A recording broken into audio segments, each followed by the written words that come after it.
Welcome to the Bare Metal Cyber Audio Magazine. Each edition brings you sharp insights and fresh perspectives from the world of cybersecurity, straight to your ears. For more resources and content, visit baremetalcyber.com or cyberauthor.me. Let's dive in. Phishing is often compared to a lottery of chance, but the reality is far closer to a rigged arena. Imagine the Hunger Games, where tributes are thrown into a battleground designed for their failure, with odds stacked and game makers pulling strings from above. That's the environment organizations and individuals face every single day in the digital world. The inbox, the chat notification, the text message, each becomes an arena where attackers decide the timing, the weapon, and the bait. Unlike the fictional games, there is no mercy or sponsorship parachute. The contest is continuous, unrelenting, and the consequences are not just bruises or setbacks, but financial losses, regulatory penalties, and reputational scars. Listeners may think of phishing as background noise, but in truth, it's the centerpiece of modern cyber attacks, a battlefield where human reflexes and attacker innovation collide. When people imagine cybercrime, they picture shadowy hackers hammering keyboards in dark basements. The truth is more mundane, but also more dangerous. Phishing has matured into a global industry, with toolkits, playbooks, and customer support channels rivaling legitimate tech firms. Criminals don't need brilliance, they need patience, psychology, and a willingness to exploit distraction. They weaponize the same digital tools we use every day: email clients, messaging platforms, document collaboration systems, and bend them against us. For defenders, this means that the battlefield isn't out there in some abstract cyberspace. It's right here, woven into daily routines. Every unread email or Slack ping carries potential risk. Understanding this reality is the first step in preparing to fight back. But here is the promise. Despite the rigged nature of this contest, the odds aren't immutable. They can be bent by preparation, culture, and layered defenses that slow attackers and empower employees. In this episode, we're going to walk through the modern phishing arena. We'll explore the shifting tactics adversaries use, the advanced tools that let them scale deception, and the human factors that make us vulnerable. More importantly, we'll map the defensive arsenal available today: identity protections, realistic simulations, and cultural shifts that transform individuals from easy marks into practiced defenders. This isn't about scaring you into vigilance. It's about showing that while the games are designed to be unfair, resilience can change the ending. Phishing may always be the attacker's first weapon, but it doesn't have to be their winning one. Phishing used to be a numbers game, where attackers blasted millions of emails with the hope that a handful of people would click. Today, the battlefield has shifted dramatically. Attackers have abandoned noisy, scattershot campaigns in favor of precision strikes that feel personal and believable. They start with reconnaissance, mining LinkedIn profiles, company websites, GitHub repos, and even public conference talk lists to build dossiers on targets. With this knowledge in hand, they craft messages that reference real colleagues, current projects, or ongoing business deals. The result isn't just an email in your inbox. It's a tailored script that feels like it belongs in your daily workflow. Defenses tuned for misspellings and suspicious links stumble when the bait looks like a legitimate vendor invoice or a routine HR request. This is where the real danger lies. Phishing isn't an intrusion from outside anymore. It feels like part of the inside conversation. Another key shift is the rise of multi-channel attacks. No longer satisfied with just email, phishers now coordinate across text messages, phone calls, calendar invites, and even chat platforms like Teams or Slack. A target might first receive a friendly LinkedIn connection, followed by a missed payroll SMS, and finally a confirming email, all crafted to build trust and pressure. This choreography exploits human pattern recognition. When the same message appears across multiple channels, it feels more authentic, not less. Attackers know that fragmented communication is the norm in modern work, so they use that fragmentation to their advantage. Defenses built only around the email gateway are blind to this shift, and by the time the message lands on a personal phone, most organizational protections are already bypassed. The economics of phishing have also evolved. Initial access brokers now sell ready-made entry points into corporate networks, while phishing kits offer polished templates for as little as a few dollars.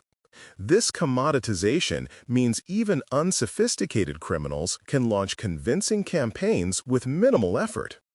An entire underground ecosystem provides lookalike domains, hosting services, and technical support to keep operations running smoothly. Instead of one attacker trying their luck, organizations now face an industrialized machine that scales globally and adapts rapidly. For defenders, this means signatures and block lists can't keep up.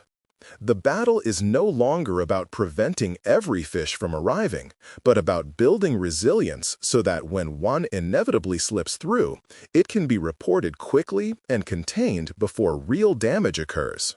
The tools of the game makers are no longer amateur props. They are industrial-grade instruments of deception that operate at scale and with frightening subtlety. Attackers now use artificial intelligence to craft copy that matches a company's voice, producing subject lines, email bodies, and chat replies that would pass a brand manager's sniff test. Those same models can generate dozens or hundreds of microvariants, each slightly different so that spam filters and block lists can't rely on a single signature. Voice synthesis has matured too. A hurried, plausible voicemail from a CEO or vendor can arrive moments after an email, reinforcing the lie with tone and timing. Underneath this polished surface, off-the-shelf phishing kits, lookalike domain packages, and managed hosting services make it trivial to spin up convincing landing pages. The net effect is that the old heuristics, awkward grammar, mismatched logos, and clumsy URLs are gone. Defenders must move beyond surface inspection and treat authenticity signals as suspect until proven otherwise. Reverse proxies and session stealing frameworks amplify the problem by turning legitimacy against you. Instead of exfiltrating passwords, sophisticated actors sit in the middle of a transaction and relay it live, harvesting session cookies and replaying authenticated interactions. This technique lets attackers bypass one-time passwords and other legacy MFA, because what they capture is the live session rather than credentials. OAuth consent abuse is another vector that weaponizes convenience. A deceptively worded allow button hands a third party scopes that behave like a legitimate session, often with refresh tokens that outlive simple revocation policies. HTML smuggling and attachment obfuscation slip payloads past gateways by deferring assembly until the victim's browser does the work locally. Those tactics turn the post-click moment into the real battleground. An inbound message is only the opening move, while the session and the tokens are the prize. Deception beyond the message itself makes recovery harder and takedown slower. Attackers construct mirrored vendor dashboards, clone customer portals, and register dozens of lookalike domains across registrars and ccTLDs, so that when defenders force a takedown, a new variant is already live. They instrument these pages with logging, analytics, and A/B testing, treating each campaign like a marketing funnel. Refine the headline, tweak the button color, measure conversion, and repeat. That marketing mindset makes phishing efficient and iterative, eroding defenders' window to detect and respond. It also means traditional indicators of compromise, static IPs, reused domains, or repeated file hashes are less reliable. The defender's advantage must therefore shift to behavioral signals. Anomalous token usage, impossible travel patterns, sudden changes in device posture, and post-click navigation that diverges from normal workflows. Finally, the game makers synchronize technology with timing and human psychology to maximize yield. Campaigns are timed to payroll runs, quarterly closes, and tax deadlines because those are predictable pressure points where people are both busy and primed to act. Multi-channel choreography, an initial social connection, a follow-up SMS, and then an urgent email manufactures trust across mediums and pushes victims toward personal devices where UI signals are weaker and verification steps are awkward. Attackers also instrument success metrics and iterate at a rate most defenders can't match without automation and dedication. The true defensive response isn't an arms race of more rules. It's building friction where it matters, logging and analyzing post-click behavior, and shortening the time between a user report and session revocation. In that way, defenders convert the attacker's need for speed into a vulnerability to be exploited rather than a strength to fear. The human factor under fire is the axis on which most phishing campaigns turn. Attackers don't start with code. They start with cognition. Scarcity, authority, reciprocity, and urgency are psychological levers that shortcut deliberation into action.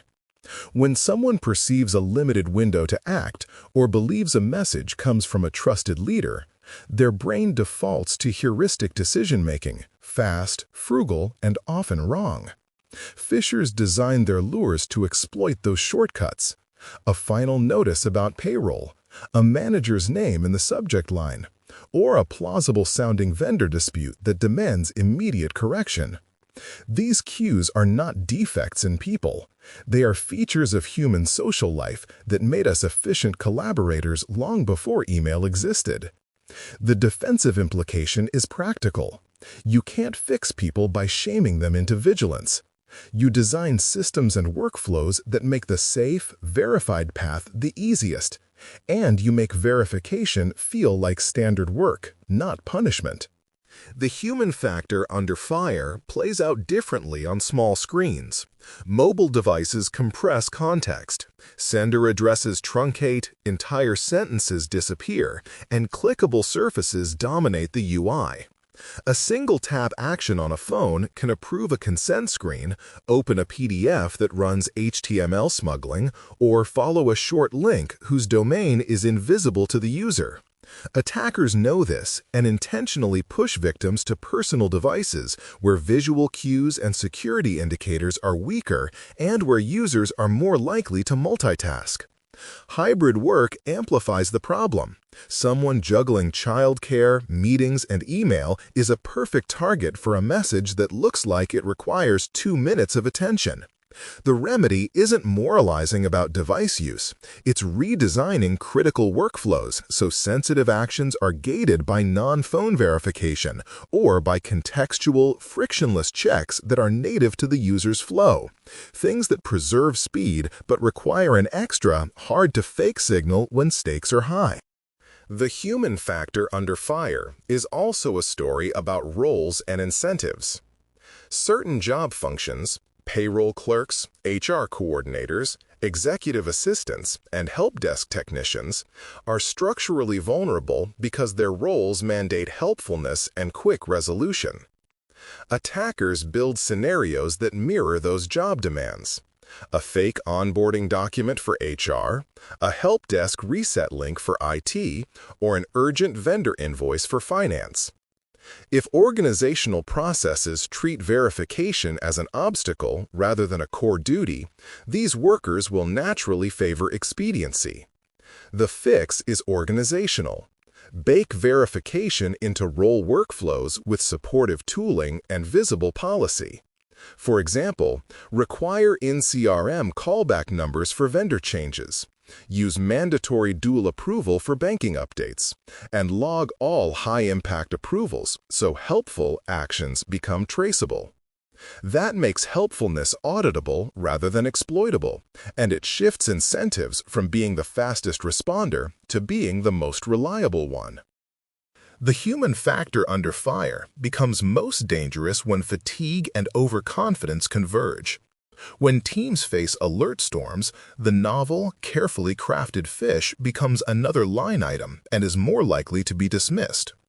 Conversely, people who have been trained once and declared fish savvy are prone to overestimate their own detection ability and skip verification steps. Both conditions drive false negatives. The operational cure is measurement and repetition. Track time to report, percent escalated versus acted upon, and the rate at which reported incidents lead to containment. Use short, contextual remediation micro-lessons delivered after a simulated click and reward rapid reporting publicly. Leadership matters too. When senior staff visibly participate in drills and model verification, it normalizes the behavior. In practice, resilience is not a single training exercise, but a sustained cadence of realistic simulations, better tools, and cultural incentives that make caution habitual rather than exceptional. The defensive arsenal begins with identity, because every convincing lure tries to end at a login prompt or a delegated permission screen. When you anchor access in phish-resistant methods like passkeys and hardware-bound FIDO2, you remove the attacker's favorite prize, reusable secrets that can be replayed through a proxy. Single sign-on is the backbone of this approach because it centralizes policy and gives you risk-aware conditional access, stepping up when a device is unmanaged, a network looks odd, or a user's behavior departs from normal. Retire legacy protocols like IMAP and POP that can't enforce modern controls, and shut off weak MFA fallbacks such as SMS that fold under real-time relay. For administrators, eliminate standing privilege and replace it with just-in-time elevation, so the blast radius of a single mistake is measured in minutes, not months. In audio terms, think of identity like a compressor and limiter, smoothing spikes, preventing clipping, and making the whole mix safer before it hits the speakers. The defensive arsenal also means governing consent, not only credentials, because many modern phish never steal a password, they borrow your authority. OAuth app governance lets you set rules about which applications are allowed to request sensitive scopes, who must approve them, and how long their tokens live. Make high-impact scopes noisy by default, shorten refresh token lifetimes, and enable continuous access evaluation so risky contexts revoke themselves mid-session. Instrument tokens the way you would instrument logins. Watch for impossible travel, sudden user agent changes, unrecognized IP ranges, and unusual API call patterns that suggest automation or reuse. Treat service principals as identities with privileges, not background noise. Rotate their secrets, scope their permissions, and restrict where they can exchange tokens. When a user hits Report Phish, wire the workflow to revoke consents and sessions automatically for the affected identities. In practice, that tight loop converts a near miss into an opportunity to break an attacker's foothold before it hardens. The defensive arsenal must flatten the click path, so opening a message doesn't equal opening the door. Start upstream with strong domain hygiene, SPF, DKIM, and DMARC set to reject, plus MTA STS and TLS reports to keep mail delivery honest. Protect brand surface area with registrar locks and lookalike monitoring so counterfeit portals are harder to stage. For content, prefer secure previews. Route unknown links through isolation that renders pages away from endpoints, and detonate attachments in cloud sandboxes that return safe renderings. On the device, let modern EDR and DNS controls watch for the post-click pivot, PowerShell abuse, suspicious child processes, or beaconing to infrastructure stitched together for a single campaign. Collaboration platforms deserve equal attention. Classify external sharing by default. watermark sensitive exports, and constrain guest access so a shared doc lure can't quietly become a data exfiltration channel. The goal is a world where the safest action, preview first, verify second, is the most convenient tap, not a hidden detour. The defensive arsenal only works if your response loop is faster than the adversary's iteration loop, because speed is the attacker's greatest asset. Put a one-tap report button everywhere messages arrive, email, chat, and mobile, and make that act trigger a cascade.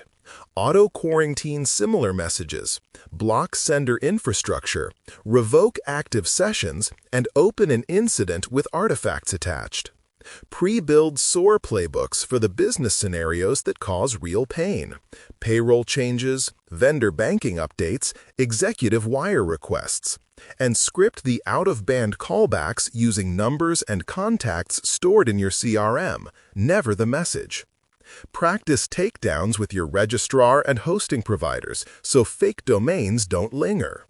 Most importantly, measure what matters: time to report, time to contain, and percentage of incidents caught by humans versus tooling. Publish those metrics so improvement is visible and shared. When the loop is tight and rehearsed, fish stop being organizational crises and start becoming teachable moments that improve posture week after week. Training in the arena begins with acknowledging that static, once-a-year awareness modules don't prepare anyone for live fire. So training in the arena must be adaptive, realistic, and continuous. The most effective simulations feel uncomfortably familiar. They borrow real project names, reference current vendor renewals, and arrive across the same channels people use every day. Instead of a single email with obvious tells, a campaign might start with a harmless LinkedIn connection, follow with a calendar conflict invite, and end with an SMS that confirms the change. Each touchpoint is an opportunity to practice the pause, verify the request, and report quickly. The metric that matters most is time to report, because speed is the difference between a near miss and a breach. When employees see that fast escalation is praised, even after a mistaken click, they learn to treat reporting as a win condition rather than an admission of failure. Training in the arena also means tailoring drills to the roles attackers hunt first, because training in the arena must replicate pressure where it's felt. Finance teams should rehearse payroll diversion attempts timed to payday. HR should face simulated onboarding portals that request sensitive personal data. IT help desks should handle VIP calls that demand password resets. These aren't gotchas, they're mirrors of real tradecraft. By rehearsing with the exact stressors that shape judgment, back-to-back meetings, Slack pings, end-of-quarter deadlines, you teach people to default to verification even when the clock is loud. Role-aware controls then slot in naturally.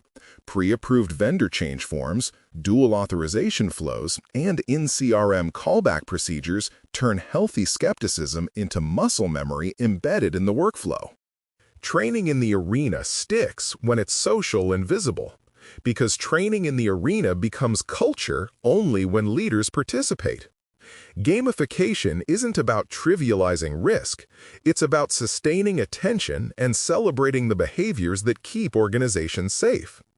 Leaderboards for fastest verified reports, badges for sharp spotting, and quarterly quarter quells that span email, chat, and voice create shared momentum. The crucial ingredient is executive involvement. When a CFO proudly posts their own simulated fish report, it signals that vigilance is universal, not optional. After each exercise, a short, warm debrief, what cues were present, what controls worked, what will change next, turns a moment of tension into learning that spreads across teams. Over time, the scoreboard charts improvement in the only currency that matters: detection speed and containment speed. Training in the arena must culminate in live-fire response, because training in the arena isn't complete until clicks trigger rehearsed containment. A convincing simulation should light up the same paths as a real incident. SOC alerts from EDR, automated session revocation for the affected identity, takedown requests for lookalike domains, and an incident channel where managers coordinate next steps. Practicing the whole chain shows employees how their report connects to tangible defenses, while giving the SOC reps and playbook owners a chance to tune thresholds and eliminate friction.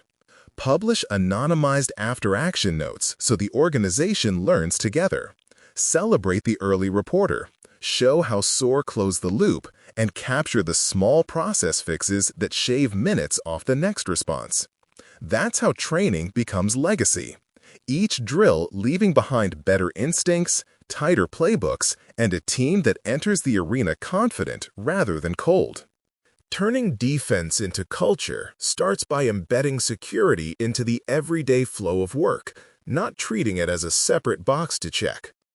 Culture is shaped by the paths people walk most often, so if the secure path is complicated and the insecure path is fast, the insecure path will win. Organizations that succeed design verification into their processes so that the safe option feels natural, quick, and rewarding. A vendor payment change routed through a CRM form with built-in dual approval feels efficient, not obstructive. A policy written in human terms, payroll changes require a passkey, resonates far more than technical jargon. Over time, these consistent nudges make safe choices automatic, much like fastening a seatbelt when you get in a car. The result is that verification no longer feels like an add-on, but a reflex baked into the rhythm of work. Defense becomes culture when leaders demonstrate it themselves. Employees notice what their executives do far more than what policy documents say. When a CFO proudly reports a simulated phishing attempt, or a manager interrupts a meeting to verify a suspicious link, they communicate that caution is professionalism, not paranoia. This modeling normalizes vigilance at every level, proving that security is everyone's job, not just IT's. Recognition is equally powerful. Praising an intern for flagging a suspicious invoice, or highlighting a team that caught a vendor spoof in real time, reframes reporting as victory. Over time, reporting becomes a source of pride, not embarrassment, and the cultural tide turns towards skepticism as a sign of competence. Gamification adds fuel to this cultural shift, making vigilance both visible and fun. Scoreboards showing fastest reports, quarterly phishing games where departments compete, and badges for consistent reporting create a sense of shared ownership. The key is to balance competition with collaboration. The point isn't to shame, but to celebrate progress and encourage learning. After-action reviews tie everything together. When organizations share anonymized summaries, what cues worked, which controls blocked the attack, where workflows broke down, they transform simulations into collective learning moments. This transparency builds trust and reinforces the idea that everyone improves together. Culture in this context is not abstract, it is the lived reality of daily choices, shaped by leadership, reinforced by recognition, and sustained by practice. The metaphor of the Hunger Games captures the reality of phishing because the contest is deliberately unfair, but preparation changes everything. Attackers set the terms of engagement, choosing the timing, the channel, and the disguise. They know exactly how to exploit distraction and urgency, stacking the odds against their targets. Yet, just as tributes in the arena train, adapt, and find allies, organizations can change the outcome through layered defenses and drilled responses. Identity protections, rapid reporting, realistic training, and cultural reinforcement all tilt the battlefield back toward defenders. The lesson is that luck isn't strategy. Survival comes from designing systems where the safe choice is easiest, where reporting is rewarded, and where leaders model the vigilance they expect from others. The odds may never be perfectly even, but they don't have to remain hopeless. The legacy of this shift is profound. When organizations stop playing by the attacker's rules and start writing their own, the arena changes shape. What was once a place of ambush and panic becomes a field of rehearsed reflexes and shared responsibility. Phishing will not disappear. It is too cheap, too scalable, too effective to fade. But its impact can be blunted until it becomes background noise rather than existential threat. In the end, resilience is victory. By embracing preparation, building culture, and rehearsing response, teams no longer enter the arena as unarmed tributes. They enter as coordinated defenders who know that survival is not about chance, but about readiness. May the odds be ever in your favor, because with the right mindset, you create those odds yourself. Thanks for listening to the Bare Metal Cyber Audio Newsletter. Stay sharp, stay secure, and explore more resources at baremetalcyber.com or cyberauthor.me.